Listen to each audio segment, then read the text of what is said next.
It's Wednesday, Champions League Wednesday, aka Real Madrid routinely performing miracles that make me, an agnostic, believe in God. And that God is named Carlo Ancelotti.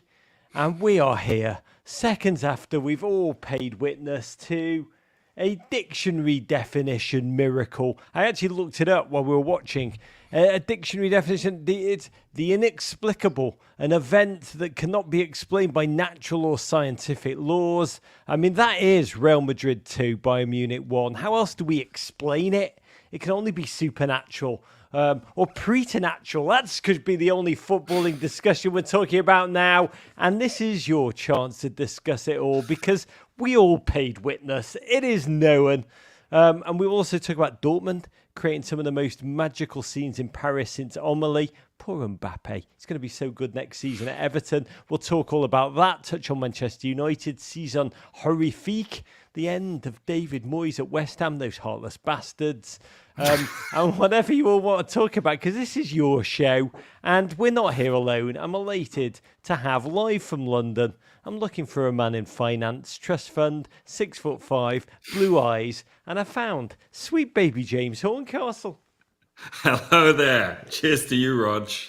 I'm dressed all in white like I'm some kind of in communion behind the Real Madrid goal. Don't share those guys' politics, by the way. But yeah, feel very much like I'm communing with God, having seen what we've just witnessed. We all are. I mean, genuinely, if this was the biblical era and we wrote with quills on parchment, I do believe we would not be on YouTube doing it live. I swear we would be writing a Bible right now, and just I would be smelting your gold and we'd be making a statue to Joselu together. There's no other logical thing to do in these moments, James. Yeah, absolutely. I think this is one of those things where you'd hear like a Madrid commentator saying, Dios es una hincha del Real Madrid. Something like, God is a Madrid fan. And so yeah, I mean, Joselu. Wow. Joselu. We all knew we'd be talking about him tonight, right? We all wrote 1,000 words just in anticipation so that we could break the good news of Joselu. He is risen. We will break this game down. Just before we do, tell the people what time your flight to Leverkusen is for tomorrow's second leg of the Europa League, for which you are actually wearing a very natty retro Roma sweatshirt, James. Yeah, I'm representing for Roma to see another miracle tomorrow in Leverkusen. Yes, but my flight is, I'm leaving here at 4:05 in the morning. So God bless all that way, that early morning, just to watch Roma Everton it up, baby. Your commitment is deeply appreciated. And as I said, we will not be here alone. This is a Do It Live, which means you, dear GFOP's massive part of the show, come on up. Tell us about what we've all paid witness to from your perspective. Come and talk to us about anything. If you want to talk to us about Manchester United, if you want to talk to us about Como coming up to Serie A, what a story that is. If you want to talk to me about 777, who despite being shown to be a complete and utter Ponzi scheme, are still the best option Everton have for them. I'll talk about anything. But here's how. Scan the QR code in the top left of your screen. Take you into a Zoom with our producer, J-Dubs. The great J-Dubs will get you set up to come on and ask your question. Come and be with us. It's audio only, so do not be afraid. We'll get to your questions in one quick moment, but come be with us. Smash the like button. Get stuck in the comments. We'll read the best ones out. But I want to start with a very quick toast, raising my first Michelob Ultra of the day to an incredible line about football. And Bayern Munich fans, this is for you. It's from my friend John Green, who yesterday replied to a tweet from someone called @JUUMellow, who tweeted, "I love men. They're only ever thinking about sports or existential dread." And John Green tweeted immediately back, as if those two things are separate, which I just love. Sports, right, Bayern fans, is at its best when it reminds you that we're all going to die. But let's get into it. Real Madrid 2, Bayern Munich, uns, eins, uno, whatever language you want to hit it. And I think two of them were a language. One of them I just made up. Real Madrid. I mean, what a week to be a Madrid fan.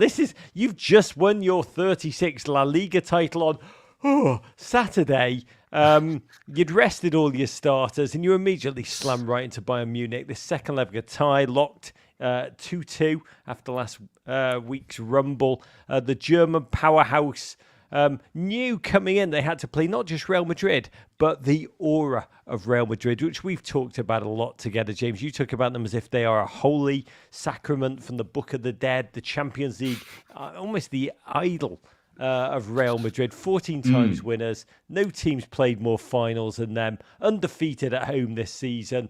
In comes the giant of German football, who's watched their German rivals Dortmund make the final yesterday in Paris against the odds. They wanted to do the same. Thomas Tactics Tuchel never lost the Champions League semi-final, even as he's poised to exit stage left, or perhaps because he was poised to exit stage left at the end of the season. He wanted glory so bloody greatly. The roof closed at the Bernabeu, the noise, the choreographed pageantry pre-game, the cacophony, it all felt enormous. And from the off, got to say, James, both teams showed they had ambition to match the occasion, both optimistically trying to be the protagonist in the opening moments, willing to cut their opponent apart.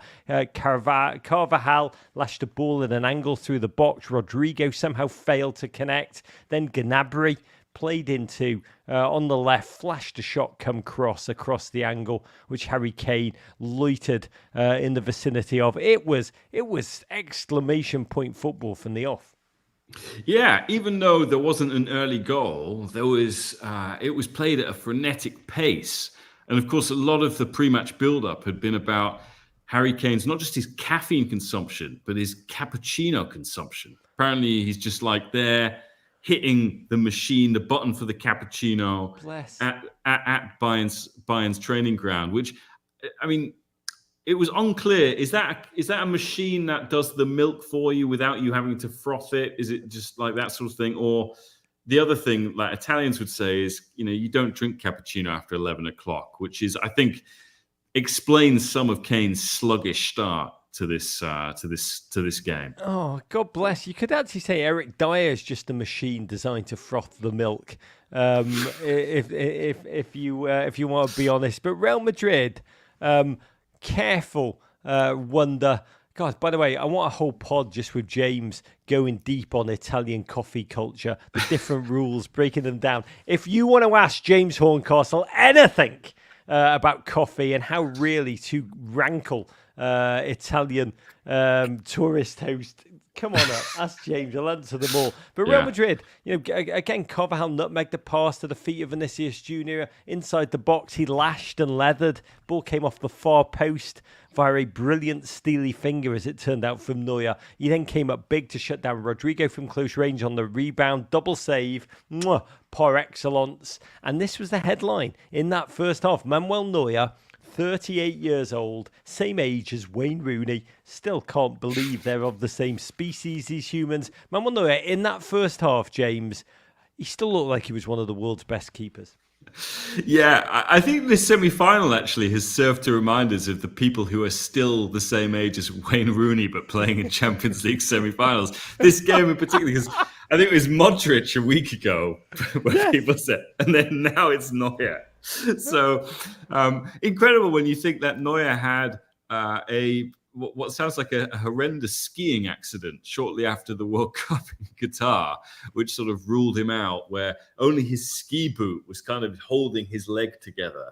And yet here he is, Manny Neuer, as he's nicknamed, getting the manos on so many of those kind of Madrid chances. This is why I love Horncastle, coming in with the colour on the inside scoop, on the Kane tactical attack of the cappuccino machine, and then coming in with the truly chilling Eli Roth level detail about Manuel Neuer's leg. How do you know this, by the way, about Manuel Neuer's leg only being held together by his ski boot? Yeah. I mean, I wasn't one of the first responders. I wasn't doing a ski season where I just turned up on a skidoo with a stretcher on the back and said, "Oh my God, is that Manuel Neuer there?" Manuel Neuer goes, Horncastle. Horncastle's just wandering around in his white turtleneck from last week in the mountains with a tiny little barrel of brandy around his neck. Just strolling. Manny, I'm here for you. I just could fan fiction this, but I'm going to cut it off before I dive into the Horncastle kiss of life. And get back to the football, because at the other end, a clearly underfit Gnabry had to limp off inside half an hour. Alphonso Davies charged on to face a team he could well be playing for next season. Rudiger honestly seemed to relish his battle against Harry Kane for much of it, overly physical, showing him who, as James Maddison's word, is the alpha when you have to carve the Sunday roast. But God bless Harry. He always just needs 1 minute of separation. A reality reinforced by spinning, lashing from the edge of the box, forcing Aluni to fling himself low, fingertippy to smother wide. Harry Kane, in many ways, playing for his legacy in this game, or at least not to be memed by Arsenal fans for eternity.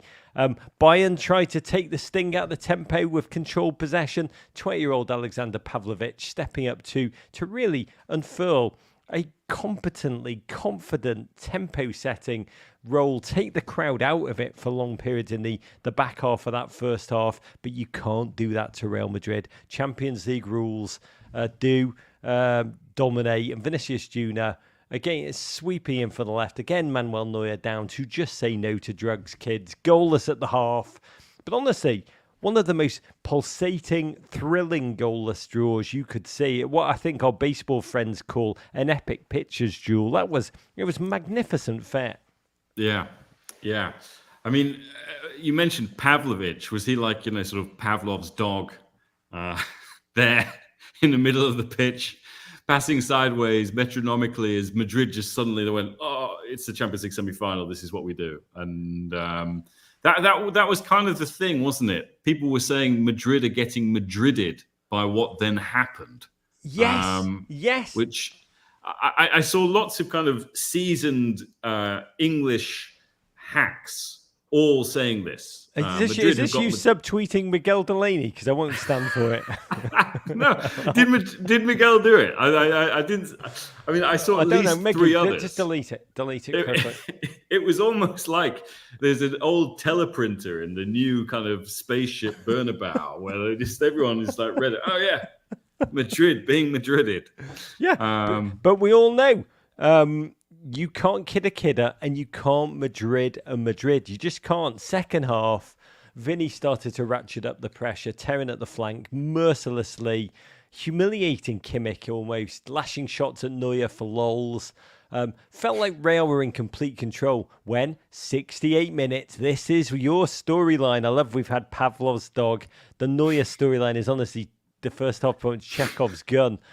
Harry Kane broke through the midfield, just dropped a reverse dime out with backspin wide, dropping for Alphonso Davies, as if he was some kind of Canadian Heung-min Son, charging onto the ball. God bless Alphonso, the child of Liberian refugees, born in a Ghanaian refugee camp, found sanctuary in Canada, learnt the game in Winnipeg, and has stormed up and down that flank in a blur of speed style. Not the greatest season by his own high standards, but enough to catch Real Madrid's fancy eye. And on this day, in this moment, he just dropped a shoulder, accelerated past Rudiger, and on his weaker foot, delivered a bolt of a shot cut from truth and clinicality into the corner. Oh, James, I mean, I am not German. I don't know if you know that about me, but even I leapt off my couch and screamed at my television. It was one that restored for Canada, I do believe in this moment, all the damage that Kendrick has single-handedly done to the entire nation.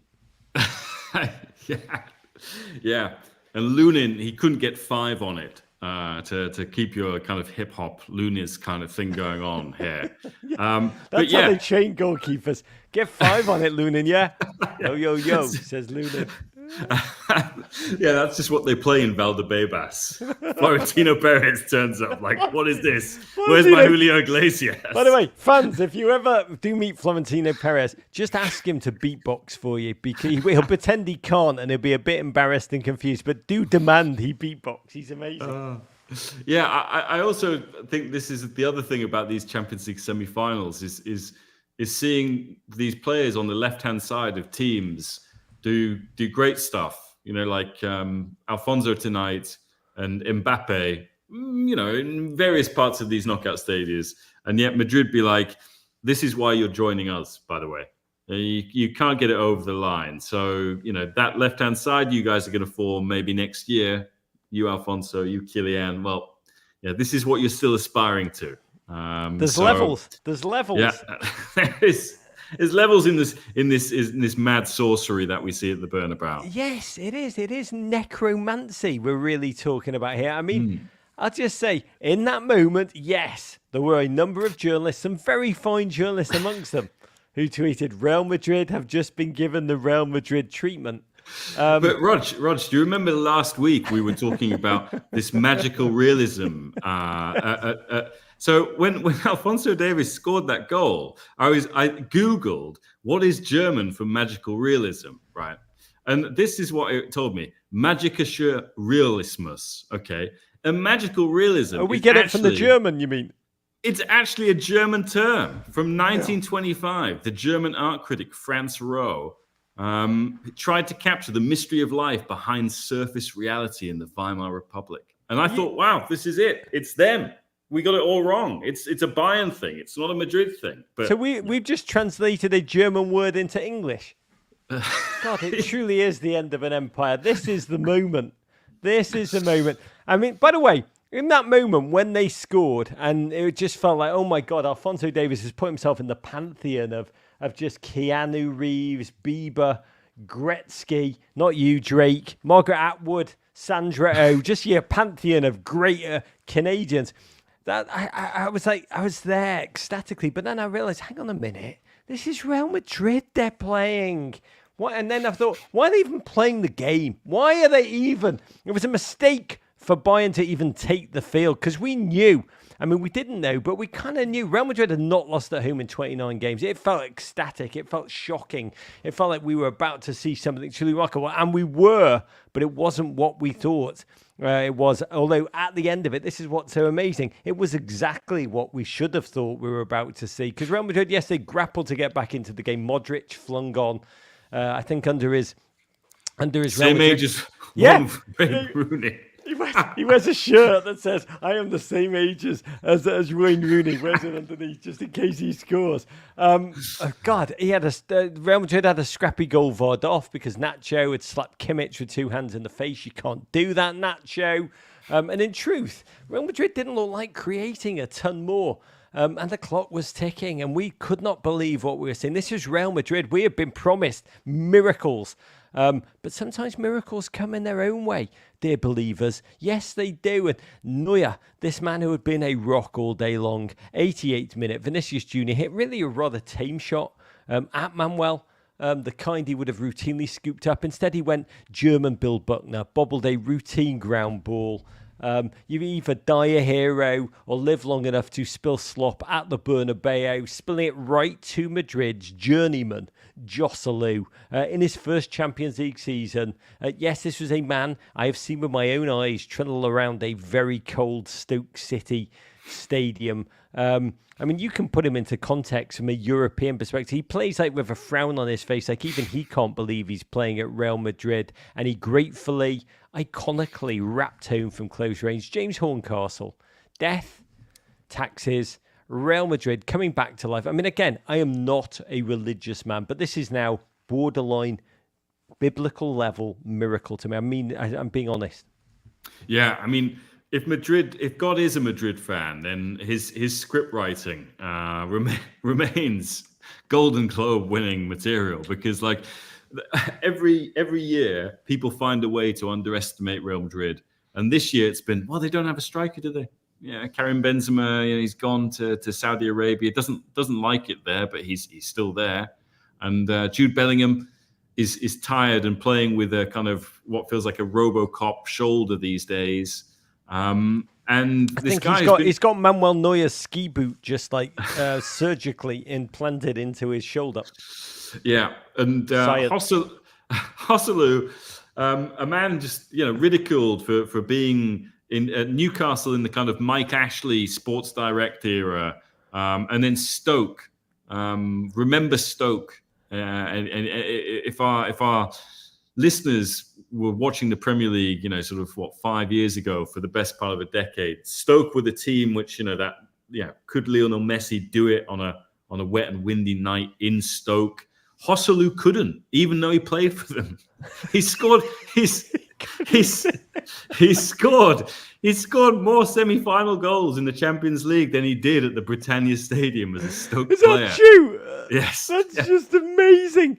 That's just amazing. Oh my God, Stoke City died so that Joselu could live and thrive and soar and be the deity. By the way, you keep saying Real Madrid, that God is a Real Madrid fan. I do believe God is Carlo Ancelotti, and that right eyebrow is just the power of theological levitation. I'm just putting it out there into the universe. Tommy Tuchel gobsmacked on the sideline. Harry Kane, who'd just been subbed out, shocked, mouth wide open on the bench, impotent in that moment. Was that the mistake, James? The substitutions there to try and close the game down and then not close the game down. Taking off Harry Kane could be seen to be an even bigger mistake than the Neuer drop ball. Yeah. I just have now a vision of Kane like walking off the pitch and going over to a cappuccino machine for his 12th cappuccino of the day. Yeah, just casually. If only he wasn't so addicted to cappuccinos, or cappuccini, as the Italians would say, then maybe Madrid would be out. I think he calls them cappuccinos without any irony whatsoever. He says, I'll have a cappuccino. By the way, that's why a lot of people are trying to work out why he did move to Bayern Munich and not to Manchester United or Manchester City or whatever. Ultimately, was it to win silverware? Was it to have a friend? It was just that he'd heard that at Bayern Munich training ground they had a very good cappuccino machine. Sometimes it's the fact that, do you not feel sorry for him moving to Bayern to get silverware, winning absolutely nothing, which is a surreal achievement, but an achievement in its own right? It really is an achievement in its own right. The 1 year where they go out to third division Saarbrücken in the DFB Pokal, that's the German Cup, and then lose the Bundesliga, and now this. Yeah, it is an achievement. I think it's actually more impressive than winning something with Bayern Munich. Turned on to Eric Dangers, but the dart roast. It's so very good in a cappuccino. I can tell you in this moment, when James Horncastle texted me, it's 1-1, and he said very politely, I have to get up at 2 a.m. I can't tell you how little I need extra time. And I was like annoyed at you in that moment, not because you were kind of like you giving me bad vibes, but you didn't believe in Real Madrid. You did not believe in Real Madridism, James, and that was a bit God is dead moment for me. Yeah. But it's the night is darkest just before the dawn, and that was the Joselu coming on was bright sunshine coming into my day. So God. And Eric Dyer is definitely a caramel macchiato with 6 pumps kind of guy. And lo and behold, we knew this was just the first act, the first miracle. We are 8 crazy nights level of water into Rhine here. We are talking about Carlo Ancelotti just taking loaves, making fishies. Munich rocked, stunned, reeling. Madrid, 88,000 fans screaming, bellowing, believing. Not you, James Horncastle. They believed. No. Rudiger pressed up on the left, rolled the ball to the centre, and there was that man, Joselu. What would Joselu do? I'm going to wear a bracelet that asks that. I'm not saying he is as random as Beto or Danjuma to be the next man that the entire football planet is talking about, but he's bloody close, and he stabbed home again, given offside initially, but VAR overturned it. The semi-automated offside now used in the Champions League will soon be present in our glorious Premier League next season, and the Bernabeu just exploded. I mean, was this, James, the most Madrid-y thing that ever Real Madrid did? 10 minutes from humiliation, being bailed out by a 34-year-old journeyman with 2 goals. That is peak Real Madrid. I mean, can they ever Madrid more than this? Yes, of course. Of course they can. I mean, I can't wait to come back next year for the new series. This hasn't saturated yet, has it? It just, I thought I'd never see anything like what happened against Man City a couple of years ago, when City looked like having their own inevitability, and then in the Bernabeu, it was overturned all in stoppage time, and City just didn't know what hit them. They were like, "Argh!" And so I mean, with Joselu, this does sound extreme. I think even the people up in God's studio right now would be saying, "No, that's far fetched. You can't go with that." There was, I don't know if you remember the great actor Michael Landon. He had a show, Highway to Heaven, in which he played a probationary angel wandering Earth and helping people. I do believe that's a good way of describing Carlo Ancelotti to me. Michael Landon, the late great, would have played Carlo. And that, in his biopic, those Everton days would have been just like the misdirection before the glory, which is now surging again. But I don't believe they were screwed at last, by the way. We've got to acknowledge there was a very odd thing right at the end. The offside flag went up crazy early as De Ligt fired in. Ref blew his whistle. It's probably onside, Bayern. Definitely that they were screwed will be forgotten by history in terms of the smothering power of Real Madrid's magic. But that's the storyline. Real Madrid's law, Real Madrid's necromancy. People want to understand why the ref did blow his whistle. He was blowing his whistle so that James Horncastle could get to bed at a decent hour. Yeah, I'm the Mr. X, as they say. I'm the Grande Vecchio, the guy who's there pulling all of the strings. It's me. I am. Do you understand what happened there at the end? Do you understand what happened? No, I'm not. I've just told you. I've actually come clean and revealed what has happened there. I've stepped out behind the machine as Little Oz. This is it. Sometimes it's simple. Harry Kane went to Bayern for the cappuccinos.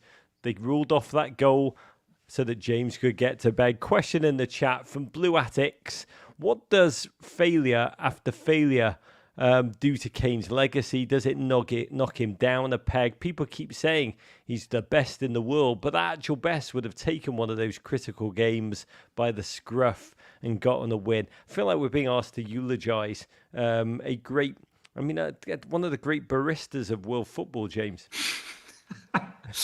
I think, by the sounds of it, the machine is the great barista, which again I think should make us all celebrate Madrid and what we've seen tonight, because there will come a time when the machines will take over. Their grip will become ever harder. We were talking about God and what he was writing on his tablets today. I think Tim Cook has revealed a new tablet today. The thinnest iPad, which again just is a warning here that the machines are coming for us. So, thank you. I enjoy for that reason seeing the humanity of Harry Kane not fail, but just be flawed as an exceptionally gifted human, but still flawed. And for that reason, I will wear a Kane shirt with pride. And how to fail. I mean, one of the greatest life legacies is to show the world how to fail with dignity. But you talk about these moments. Question in the chat from Duncan Filshy wants to know. By the way, Gustavo Cacayo says, Mr. Horncastle is the literary hero we didn't know we needed. I love that. You should stop calling yourself Syria journalist. You should start calling yourself literary hero we didn't know we needed, because I love that and I'm slightly in love with it. Duncan Filshy's question is, I'm trying to reconcile Newcastle and Stoke to Real Madrid.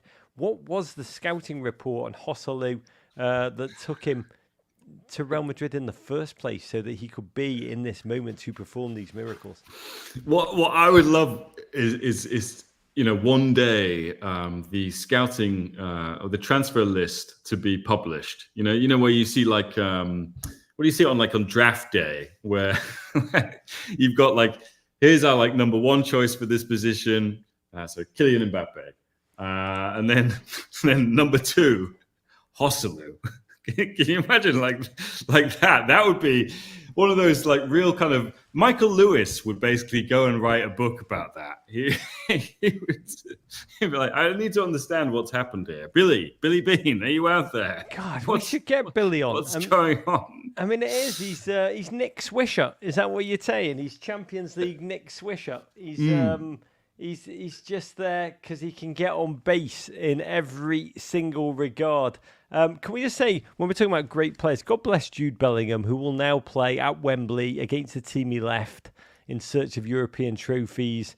And let's move on to that. We'll take your questions in a minute, dear GFOPs. Come on up with your calls. Jump into the green room and spend some time with producer J-Dubs. But let's take a quick look at last night's games. James, PSG 0, Dortmund 1. What? Dortmund win 2-0 on aggregate. The game within the game began with with Paris heavily favoured. They're 1-0 down after the first leg, and the Dortmund fans managed to somehow travel a giant away tifo, which they unfurled at Parc des Princes over the side of the PSG fans' tifo. It was remarkable. It was some flex just to have a huge tifo while on the road. The PSG fans responded in the only rational way open to them. They dispatched a barrage of firecrackers at the Dortmund tifo, trying to burn it in half.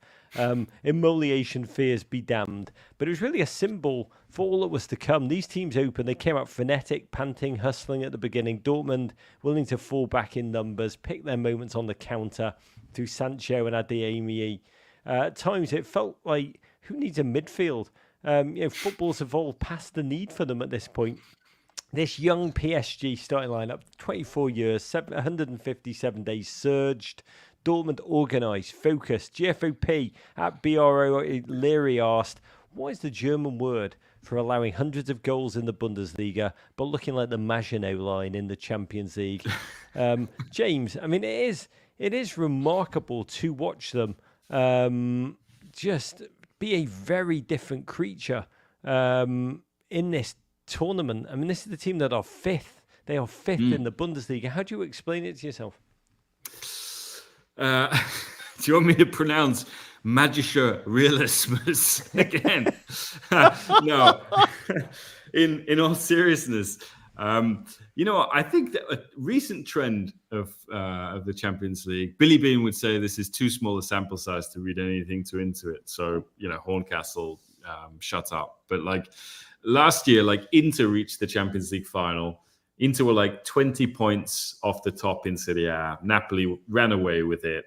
And all the other teams basically were well, we've got nothing else to do for the next 3 months apart from maybe focus on Europe. And if we go a little bit further forward and then we go a little bit further forward again, we can maybe get to the final. And I think it's exactly the same as happening with Dortmund, where Bundesliga, qualifying for the Champions League obviously matters for them. Finishing fifth, although I think they've got that fifth Champions League spot, so it's fine. They'll qualify for it. But I think it's that. I think it's everyone's talking about Leverkusen, a suburb of Cologne, going undefeated for 48 games. Everyone's talking about Harry Kane and his cappuccinos. Everyone. Look at everyone. But look at us. Just look at us. Again, just to see that viral photo of Edin Terzic standing on the yellow wall as a fan. It looked like it's like a Morrissey album. That I don't it could be the front cover of a very sort of gloomy 80s album, and instead there's no gloom. Strange ways here we come. It's a picture of him on the yellow wall just as a random, innocent young fan. Now he's the manager of a team that, let PSG hit the post once, twice, 3 times, 4 times. Actually, I think they hit it twice when Dortmund took the lead. Simple corner. 87-year-old Mats Hummels, one of 2 players, along with Marco Reus, remaining from Borussia Dortmund's last Champions League final in 2013. He rose up to head home quite intelligently. I think it was his first Champions League goal in 6 years. Astonishing moment, James. Honestly, it was like seeing old Yeller himself roar back from the dead. Old Yeller. But we were told Paris Saint-Germain were going to obliterate this Dortmund team, and it was the opposite of, and it was remarkable. Hummels, a goal, an offside goal, a last-ditch goal-saving tackle, an inch away from giving up a penalty, and he got knocked flat by a ball to the face, which he loves. I think that's called an Ashley Young hat-trick in the game. It was remarkable to witness these performances from these players. Yeah, and such a handsome guy. As well, Matt. Really bringing the handsomeness. I mean, he could have been at the Met Ball. Instead, he chose to be at the Parc des Princes. You mentioned, Rog, that everyone wanted to play this team. Hummels, I don't know who writes his tweets. It must be him, but he said, so many teams wanted to play against us. Luckily, we are really nice guys and made it to the final so that as many as possible of them could get the chance to play against It's amazing. That was a real Matt Hummels tweet. God bless him. They're not meant to have senses of humour, James. No. But, clearly Hummels. I mean, he's been on a roll throughout this. I mean, good harvesting this week, my fellow farmers, alluding to any league outside the Premier League being dubbed a farmers' league after City and Arsenal got knocked out. I mean, brilliant. Just top crap. I mean, what a human being. Who says you can't do it? Or PSG, bless them, all that money. They must have 30 shots, the most on record since 2004, without scoring in either leg. They kissed the woodwork 4 times in this game, I think twice in the first leg. That's also the most on record. God bless. 5 expected goals over the 2 games, 0 actual goals. Game ended in fitting style, Mbappé charging through, then just falling to the turf as a whistle was blown. Barney Renee in The Guardian wrote, the last significant note of 6 years as the Sun King of the Qatari sport project. It's been not so much a long goodbye as a meandering work from home kind of season's end. He's almost certainly going to go now, Mbappe. 7 years of his prime spent in Paris. A legacy marked less in continental trophies or more in a club transitioned, announcing itself to the world as PSG in profits and revenue. I think L'Equipe gave him a brutal 2 out of 10 rating for this game. How will he be remembered for this time at PSG? He will be remembered for... I think just being a lightning rod for the debate that if he's really ambitious, he needs to leave Paris Saint-Germain. That's all sort of he's served in the English arc of punditocracy. But no, I mean I love the fact that Paris-born and bred guy should have this ambition to win the Champions League with his essentially his hometown club. I think every team should only be able to play people from its city, like in the old days. And Paris would be the best team, and they've slowly realized this. They're like, 90% of all the football players who play in top 5 leagues come from Paris. Maybe we should just keep the best of them, and we'd be really good. It would be them or Crystal Palace that would be just out of South London, just be concrete Catalonia, just utterly unstoppable. But for Dortmund, triumph and redemption for Jadon Sancho. This Champions League, one of the leitmotifs has been the excellence of players deemed discards by the Premier League. Emre Can, Sabitzer amongst them. The delight of knowing that the legendary Marco Reus's Dortmund career will come to an end at Wembley, with another shot of Champions League glory 11 years after he was last there, losing in the final. Beautiful scenes as Dortmund players ran right into the away end deliriously at the final whistle to commune with supporters who'd made the trip to Paris, lugged that giant tifo. Really one of global football's greatest fan player bonds, the players and that club. Truly shared. Their club form, as we said at the top, has been mixed. They're 5th in the Bundesliga. They're now in the top 2 ostensibly in the Champions League. I'd just say European competition, Dortmund, the ferocious vibes, heart, tactical game plan. I love the shirts they wore at the final whistle, yellow Wonderwall. In a cold, kind of cash-driven game, it really does warm your heart to see a team like this, the fan base experience joy. But at the same time, you could say their success came from just the weak side of the European draw, if you want to be a bastard. But there is something we talked about last time we spoke, James. The Premier League teams essentially just kicked the snot out of each other through their campaign, almost too battered. I spoke to Erling Haaland today, and he was talking about just how hard this season has been relentlessly on his body. Just challenge after challenge. We've seen PSG, you could argue, in a league in which they are truly an almost unthreatened dominant force. Harry Kane, you should sign for them. But I know it depends on the coffee machine. I'll speak to your agent. But so they are almost too weak when it comes to massive European competition, too unbattle hardened. Could it be said that the Bundesliga is almost like the three bears? One porridge is too hot, one porridge is too cold. But the Bundesliga, that porridge is almost just perfect. It battle hardens you just enough, but doesn't exhaust you. Yeah, I mean, it's an only 18-team league, which is the same that can be said of Liga, because Liga basically in France got rid of a couple of teams last year, so it downsized, which is, unusual. Doesn't have a silly third competition like in English football, which, is the Worthington Cup, Carlington Cup, Carabao Cup, the Milk Cup, whatever they want to call it. And so I think if the Premier League had, maybe two fewer teams, it would mean fewer games for you guys to watch over in the States, and one fewer cup competition. Then maybe these players wouldn't be so exhausted, or wouldn't be able to at least use that as an excuse. Because they're still so much wealthier than, particularly like a team like Dortmund, that they can afford to have so much strength in depth. I think it should be illegal that City have not only Haaland but Julian Alvarez, who was so good in the World Cup in Qatar.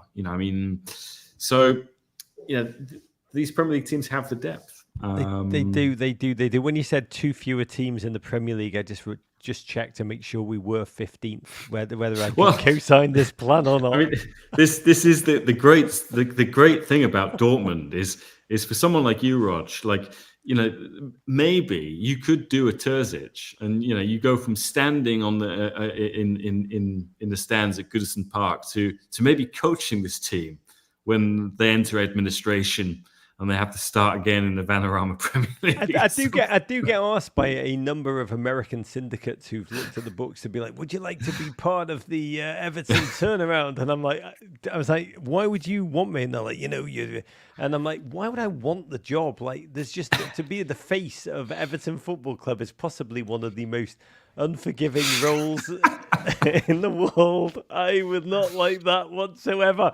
So this is me just knocking back the opportunity to manage Everton when they are in League Two after bankruptcy. That's just me playing hard to get. Of course, I'll manage you. I'd love it. There was another game in Europe tonight.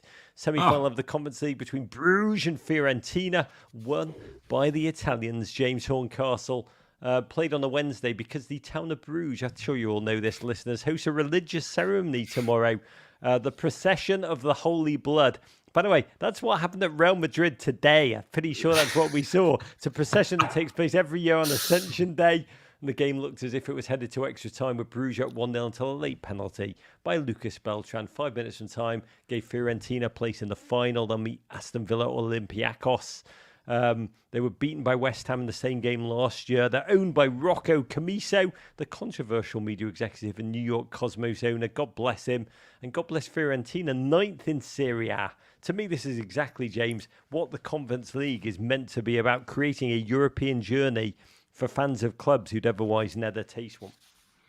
Yeah, it's a competition dominated by the Italians. There's been in the final every year since it's been inaugurated. It's why essentially Italy has got a 5th Champions League place, because they just keep doing so well in this third-tier competition. So Fiorentina were in it last year. They lost to West Ham in Prague, and then they're back in it again this year in Athens, where let's face it, they'll probably play Olympiacos because it is in Athens. So, and they haven't been in back-to-back finals since the 60s. European finals where it was proper European Cup, and that was the Fiorentina team, which is remembered in Italy as the yeah team, which they weren't like sort of already embryonic fans of the yeahs. It was very much it was Beatlemania and she loves me yeah sort of thing. But they would spell yeah Yeye. So anyway, they've revived both a name check to Carano and the yeah, but also to Kanye West's moniker. God, they were way ahead of their time playing football that was deeply visionary. So happy for you. It means you're off to Athens. I do hope Olympiacos gets screwed by some VAR thing tomorrow so the Mark Clattenburg or Greek Mark Clattenburg gets it. We'll take your questions in a moment. Premier League very quickly. Manchester United continue to disintegrate Monday night 4-0 capitulation at Crystal Palace. Michael, can we just say Crystal Palace just ran through their guts straight, early, often. Oliver Glasner, just phenomenal. Desperate now to keep hold of Elise and Eberici Eze this summer. I think it's third successive home victory for Palace. What a turnaround by a man who's just spent a lot of time with Steve Kerr, which I find genuinely fascinating. And I wish I could listen in to those conversations. New low for Manchester United, unwanted club record, 13 defeats in a Premier League season, the most they have suffered in Premier League history. Can Erik ten Hag recover from this? ... Total lack of system and shapeless mess says no. In other news, Nottingham Forest lose their appeal against 4-point deduction for breaching Premier League spending rules. Objection overruled. They're now just 3 points above the relegation zone. West Ham fans having conceded 5 against Chelsea. You got a new dad. David Moyes will be leaving the club at the end of the season. I've got a feeling he's going to end up back at Everton, that man. I really do. And I'd love it, to be candid. Brought European glory to the Hammers last year. This year's been some grind now. I think they've won just one of their past 8 games in the Premier League. Old Wolves fleeting boss Julen Lopetegui will take over in his stead. I do love him. He's been linked to AC Milan recently. Very quickly, James, before we take questions, why was this fairly repressed but simmering tactical genius? Why was he on the shelf for so long? Lopetegui.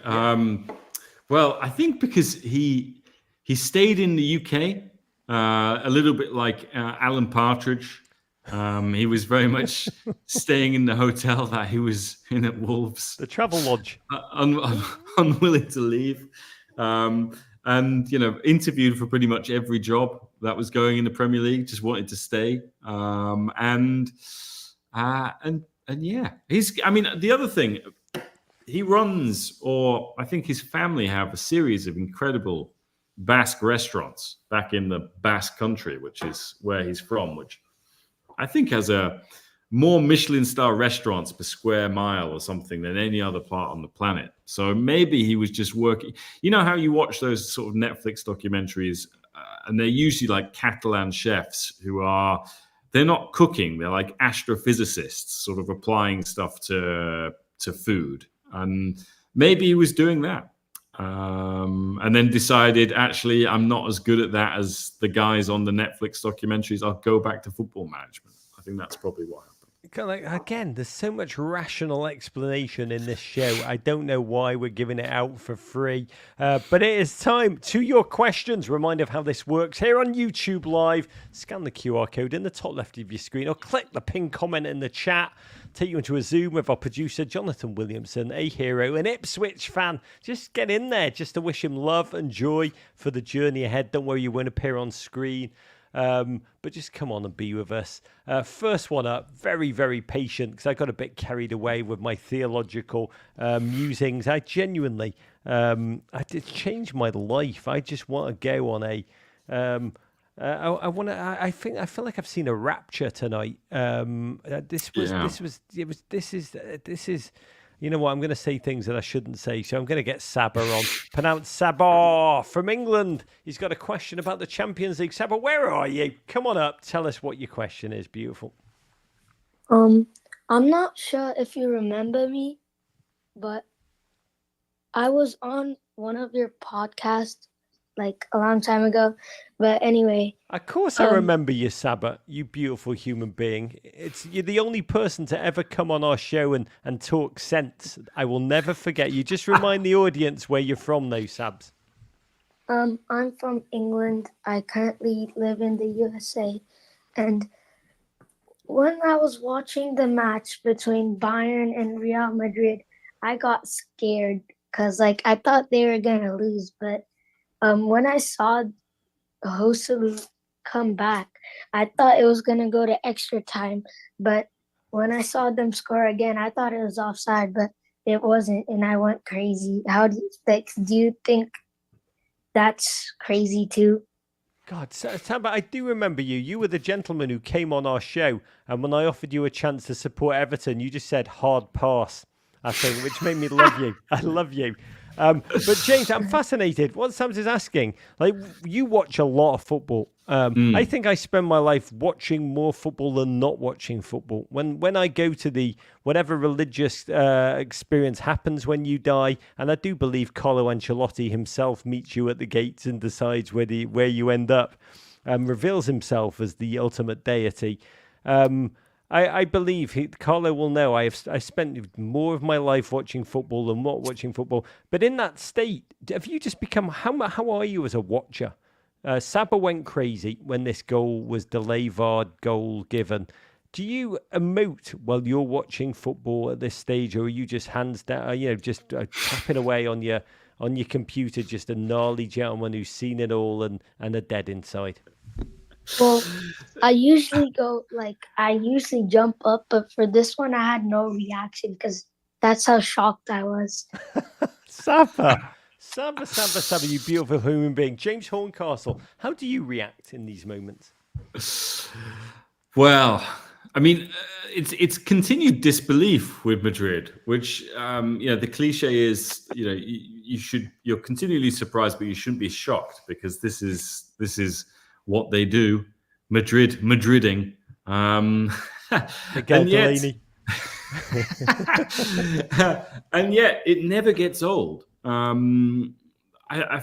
still get the exhilaration, the rush from seeing this kind of thing happen. And it is as much as people say it's unscripted, and we've spent about an hour saying it feels almost like it's scripted because it's meant to happen.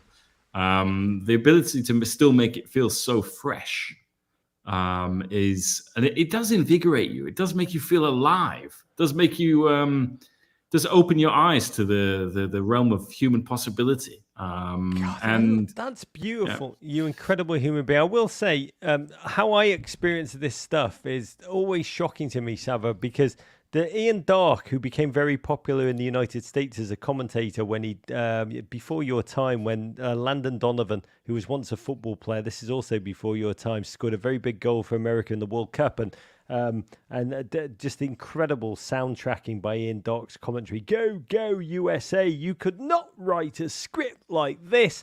And he became a hero in the United States, Ian, massive. And then he went back to his normal job, commenting on the Premier League in England in his normal style. And I remember watching on Twitter when he was commentating for English people, and they in that moment, this has changed a bit, but they like their commentators to just go goal, like an incredible goal. Martin Tyler would just go goal. And so Ian Darke was doing, oh my God, it's unbelievable. I remember on Twitter reading all these English fans just saying, Ian Darke sounds like a large baby who is watching his first football game with the world listening in. And that's how I am. That's how I like to think of myself still to this day. And the moment, Saba, I stopped feeling that thrill and I stopped feeling alive watching football, I think is the moment that it is that we're all done for. Saba, come and be with us anytime. You are an incredible human I have being. one last question. Okay, it's a Saba show. Let's do it, baby. Fire away. It's not really a question. It's just a statement. I'll be really quick because I know there's other people waiting. That's called good broadcasting, Sabs. Keep going. Well done. I remember when the other guy was on the show and he said Manchester City would win against Madrid. I don't think, I kind of humbled him. Don't you agree with me? Saba, can I ask you, how old are you? 12. I love you. You are incredible. You've got the most generous way of just handing out strays to everyone and just putting us all in our place. I think you're talking about Daniel Story, who will probably be in Nottingham somewhere. He won't quite know why, but he'll just feel a little twinge in his chest, a little chest pain, and it's Saba just prodding his finger at him. I love you, Sabs. Come be with us anytime. We do have a long list, and I want to get to some of these humans because they have been with us for a long, long time on the lift. Let's bring up John from Clifton, New Jersey. John, I feel like I'm doing a seance. Are you there, John? I'm here. Can you hear me? John, we hear you loud and clear over Blue Is Moon Clifton, Rises at midnight. is Clifton, New Jersey, where Giuseppe Rossi's from? Is that Yes. what? There you go. We actually we have a lot of big soccer talents that have come from this area. I know Josie Altador was from Jersey a bit, not too far away. So pretty good soccer area over here. Can I just give some respect to James Horncastle? There, some people try and say he's not a Serie A expert. He's a literary hero that we all adore. There he is showing you he truly is a Serie A expert. Shout out to Giuseppe Rossi, who is one of the greats. But John, fire away, baby. Sure. Thank you for having me on. Shout out to Sapa real quick because I was a bit nervous before doing this, but he's very easy to just light everybody up and make everything easy going. I love it. Saba's going to be all of our bosses. I'd say one day, but I think that one day will be coming very soon. But John, tell us what your question is, baby. Sure. Yeah, I mean, I also have a question regarding the upcoming final. I feel a little bit like I've been Mbappe, just kind of pretending to do my job working from home, but paying attention to something else very more exciting. But yeah, this week, we saw two big stories. On one hand, you've got Dortmund, who I would say many people, say had no chance against PSG and Mbappe, but proved everybody wrong. And Terzic, the manager, I feel like he's all of us, a fan of his favorite club, rises through the ranks of life to be the manager that brings him to the final. And then on the other side today, two powerhouse clubs duking it out to the end, edge of seat watching, and then obviously Madrid owes their story to Joselu, who's a dreamer himself, started as a fan, almost hat-tricking today to get them to the final. So I want to ask the both of you, what would you feel like is the better success story? Forget favorites. What's the better success story? Madrid completing number 15, reminding the world who's the boss in club football, or Dortmund, the everyman's team, achieving greatness not seen in years? Which would you subscribe to more? James Horncastle. I think the Champions League needs Dortmund a little bit like the Premier League needed Leicester, because it allows you to be able to say anybody can win this. Which, like, Dortmund are a massive club. They play in the biggest stadium in Europe. They're very successful in Germany. They've won this competition before, but that was in the mid-90s. Madrid. There was a time when the romance about Madrid was getting La Decima, number 10, and to have gone on and got 15 now, which is what would be double what everyone else has got. Your likes of Milan, your likes of Liverpool. It's a bit much. So I think if Dortmund were to win it at Wembley, where they lost in their last appearance in the Champions League, and if they were to sort of pull out a performance like the one that they did when they actually won this competition in 97 against Juventus, when that Juventus team went to 3 consecutive finals with the most dominant team with AC Milan of its era, everyone was saying Dortmund had no chance, and then Lars Ricken comes on and lobs Angelo Peruzzi.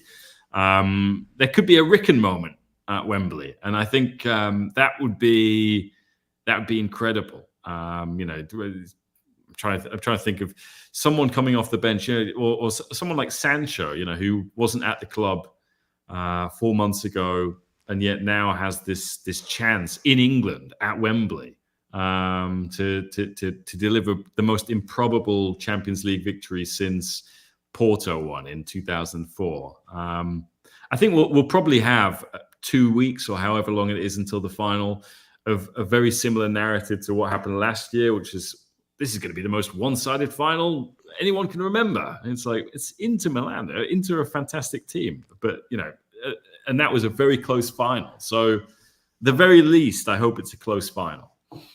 God bless. And I've just realised Joselu is Everton are gonna spend $200 million to bring him there. Just thinking, like, I think he's a big name. We got to bring him. I do love your framing, John from Clifton. There's Joselu, a dreamer. What a beautiful framing. I adore that. I've got to be candid. In my heart of hearts, I was rooting for Eric Dyer in every regard. I just think that gentleman is a ferocious competitor who almost became a meme and moved to Germany with some raised eyebrows. Almost like when I remember Everton brought Li Tai over from China, one of the first Chinese players. They just brought in another Chinese player, not to ever play, but just to be his mate. People treated Eric Dyer as if he was like that mate. Yeah, we brought him in for Harry Kane. The honest truth was he organised that backline, that Bayern Munich backline. He's a talker. He's an organiser. He's a convener. They really needed that. He's played phenomenally. I was rooting for that gentleman. It's just like, I mean, it's almost like he's like a great 1970s Scorsese movie, Eric Dyer, just fighting. An Arthur Miller character, I want my name back. I want my name. And God bless to him. I mean, it ended a bit death of the salesman, if I'm being honest, John. But that to me was what I was rooting for, and it didn't happen tonight. But Godspeed, John. Come anytime, you incredible human being. I want to take the last couple very quickly. Cheers. Because I feel like a real pressure to get James Horncastle to bed. Ethan from Kentucky. Oh, come on up. Tell us where you are in Kentucky, baby, and come and ask your question. I am in Bowling Green, Kentucky. Oh my Lord, I got so many questions. I've never nothing been. Too exciting. No. I've got to tell you, as someone born in England, to Bowling Green, Kentucky sounds just like, oh my God, I want to hop on a plane now and come and raise a beer with you. What is your question, you beautiful human being? So it's partly a question, partly just an observation. So being a Dortmund fan, kind of here on an island, to me, I think it's been funny to watch the world react to this season, because for Dortmund fans, last year was the season of destiny. And to have it crushed by Mainz in the last week, like that, post Haaland, Jude stepping up, like that felt like the season. And so this season has been, I wouldn't say just a complete disappointment, but it's been tough to watch. And I just wanted you all, who obviously have such a good understanding of the big picture, to talk about how unlikely it is that Dortmund are here. Because from an outsider who maybe doesn't follow the Bundesliga, it's like, oh, how exciting, a big team that we've heard of makes an incredible run. But this season has been a mess. I mean, everyone that you thought would have an impact at the beginning of the season doesn't deliver like they thought they would. The coach is being ousted by his own star player. Like, it has been wild. And I just wanted you all to kind of talk about how absolutely insane this is, and maybe think of another finals team who's had a run this incredible. Yeah, well, I think it's almost like an ingredient for teams to go far in the Champions League. We talked about a little bit earlier in the show that if you're miles off the title race, then that helps. But that also brings a lot of pressure and a lot of tension within the club. I mean, that was true of Inter last year, where Simone Inzaghi was on the brink in November, then in the spring. You mentioned Terzic. There have been so many moments this season where it's looked like he's done. And they've had to bring in people to like help and support him, like Bender and Sahin. Yeah, these guys know Dortmund as well as you did as a football fan, but they're more used to being in the dressing room and things like that.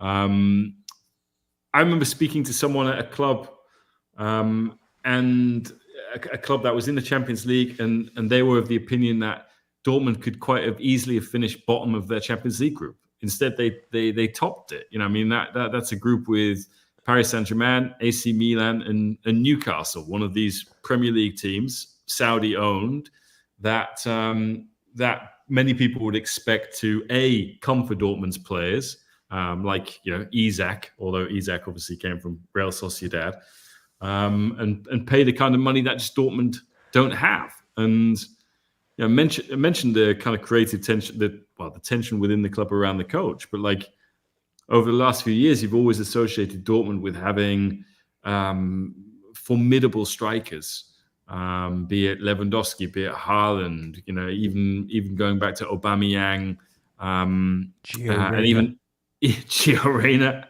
even Batshuayi, and people like that who had his moments. And that hasn't really been the case this year. It's almost felt like Dortmund's reputation as being the ultimate like Swiss finishing school based in Germany for the best talent in European football, that had kind of drifted and gone away from them as well. So it is entirely it does feel entirely improbable. And the team who is most like that, I mean, it does remind me a little bit, this is crude, but I mean, it's Liverpool 2005, when in the Premier League, they actually came fifth that year. Everton came fourth. This did happen. And yet they went and won the Champions League and then created the problem for UEFA in terms of who actually does qualify for the Champions League and who doesn't. So Godspeed. You can go, you can win, you can dream. And I think football, as James said, needed this Dortmund run. They stand for almost everything. The state-owned teams, the oligarch teams, obviously of football 2.0 before this new 3.0 reality, and the American sports investors do not. So there's a joy, there's a wonder. There's no such thing as good in football, but they're about as close as you bloody get, and I cannot wait to savour them. Thanks for being with us. I want to get these two on very, very, very quickly because they've been so bloody patient. Eric, with an H from Stratford, Connecticut. Come on up, baby. You got a question about the Europa League final, right? I do. Can you guys hear me? We hear you so loud and so clear, Eric. It is a joy to have you on. Beautiful. So here's my question. With everything kind of coming to a head with, of course, the Champions League final from today, great game. What would be each of your dream match, of the possible fixtures? What would be your dream, the best possible matchup for you guys? In the Champions League final, Eric, if we were to dream about the Europa League final, sorry. The Europa League final. I think mine would be Everton into Miami. What would yours be, James Horncastle? Well, I'm wearing a Roma hoodie, so I would like to see Roma reach a third consecutive Europa League final. In order for that to happen, a miracle has to happen, like the one we witnessed tonight. One that Roma is capable of. We saw them do it against Barcelona in 2018 when their current coach was actually in midfield. So they did that against a far greater side with Messi, Neymar, and Suarez. And it would be quite something to go to the Rai Energy Stadion in Big Pharma, Germany, and beat this team, which has got a 2-0 aggregate lead, and they're unbeaten in 48 games. Can you imagine that, winning 3-0 and stopping this unbeaten season? As a Roma fan, that would make my day. Yeah. Listen to this. It's turned into just a little orgy of Roma love fest. I do love the way that James is blaspheming Big Pharma. I just love it. That's the force that's destroying football. I want to close. By the way, James is wearing a very tasty Roma outfit. I want to shout out the good people at Ballard. Outside Ballard FC, outside of Seattle, one of the newest clubs with a beautiful identity. They're nicknamed the Power Ballard or something like that. God, that would be amazing. That's a gift to you.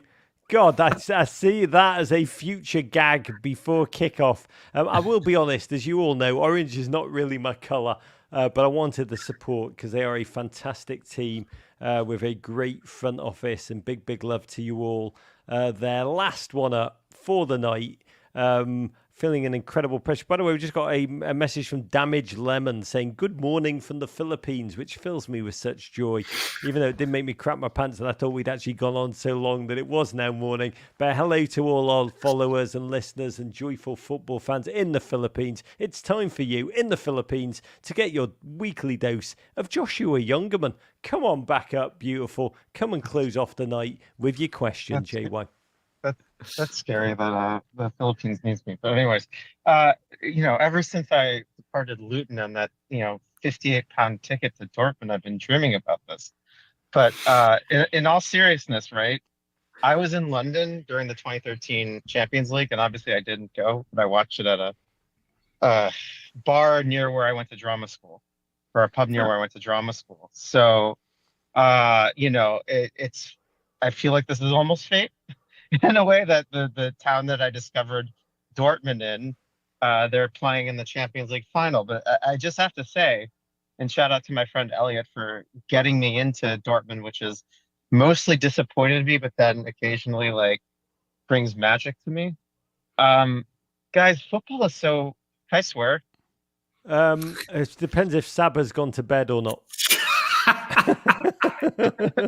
Football is so fucking magical. And I know you all have we all have friends in the world who the real world who don't understand this sport. But if you can't watch those two matches these past 2 days, these two Champions League semifinals, and just sort of have this romantic feeling about the sport and not get swept up in it and see the magic and beauty of the sport, then I don't know what to tell you, but this sport is just so, watching that game today against Madrid, but also even the Dortmund match yesterday, it's so magical. And yes, it breaks our heart, but, I don't know if I'm turning into a poet here, but this sport is so magical, Roger.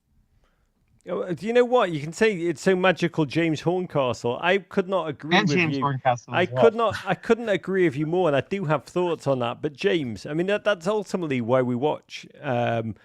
Working class game played in the 1930s, 40s, 50s for Britain in a dire state, providing just moments of ethereal joy, incredible connection, incredible local pride there too. It does provide just the flickering moments of transcendence that keep us coming back, James Horncastle. Yeah, it has a mystical power. It will get you up at 4:05 in the morning to fly to Cologne to go and watch a game. Those moments where you ask, why are you doing this? It's for nights like tonight to witness things like that. That's ultimately what gets you going. And there are few things like it. Is there anything like it? I don't know. I think it's it's something that needs to be cherished, something that needs to be protected, like a sacred flame, which flickers all the time. Harlan was talking about the joy of scoring a goal today, and he talked about it with a real poetry. And I wanted to ask him, and I kick myself afterwards. Whenever I get off an interview, I always kick myself for the things I don't ask. Diego Forlan once said that scoring a goal was like just an orgasm, but even better.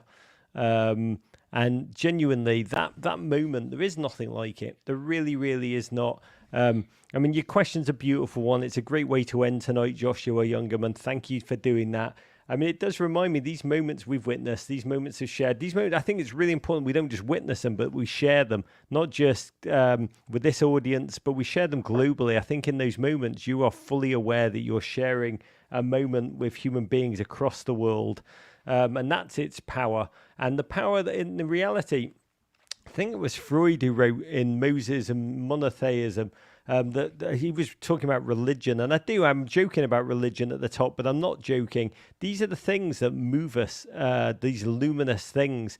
And the quote, which I can't remember off the top of my head, but it's along the lines of a goal, these comebacks, the Neuer mistake, the fact it was Joselu, they're all the more powerful because they are so profoundly emotional. And because they are emotional, we can't quite put them into words, as James and I have quite fantastically shown over the last hour. I think Freud says because they are emotional and inarticulate, therein lies their power. And that is the wonder. It's the shared notion of the luminous, the emotional, the deeply inarticulate. It's a feeling that we need in our life and that we crave, and we will get it again.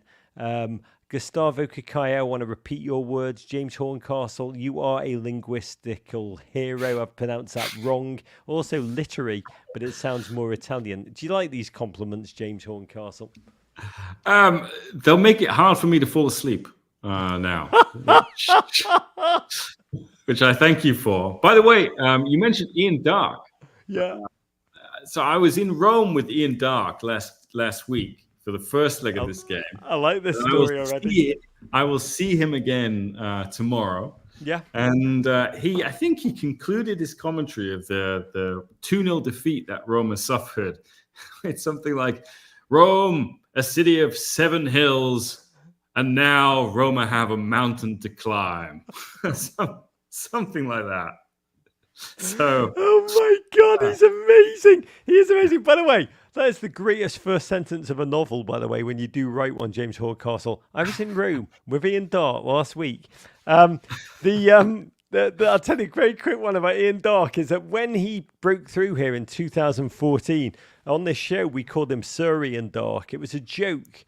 But like, Americans found out, I think, 4 or 5 years later that he wasn't actually knighted. And the outcry over here was just, people were devastated.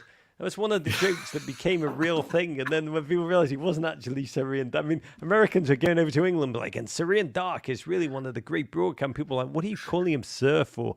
He's just like a mid-commentator. He'll always be Sir Ian Darke on this show, and he is, to be candid, the poet laureate of the game we love. Before we go, quick look at everything coming up at Men in Blazers World Headquarters, all of it presented by Michelob Ultra, Superior Light Beer. Coming up tomorrow on our pod feeds, 2 incredible young Americans playing abroad on the women's game pod feed. Sign up if you haven't already. Special episode of Friendlies with Sam Lewis. What a human being. It features, this is incredible, 16-year-old, that's right, 16-year-old Lily Johannes. Yeah, Sam, this could be, I mean, I'm going to shut the hell up. I love Sabak. That's been the highlight of my week. But 16-year-old Lily Johannes, the Dutch-American dual national from Springfield, Virginia, who is playing for Ajax in the Champions League and is a breakout star of the game. She's incredible. And on this pod feed, a very special episode of Vamos with my friend Herc Gomez, in which he sits down with St. Louis's own Nico Gioacchini, who's moved abroad to play his trade on the patch of James Horncastle for Northern Italian jewel Como, who could become Serie A this weekend, which would be, I cannot wait to get out there. I'm gonna raise a beer with you at Como next season, James Horncastle. I am. Do not miss either of these conversations. Friday on our YouTube, conversation with the mighty Erling Haaland, who is a beautiful bloke on honestly sparkling form. Subscribe to this YouTube right now. Make sure you get notified when it goes live. James Horncastle, God bless. Thank you so much, mate. I've enjoyed every single second. Pleasure. Get to bed. Until then, GFOPs, we'll be back. Big love. Courage.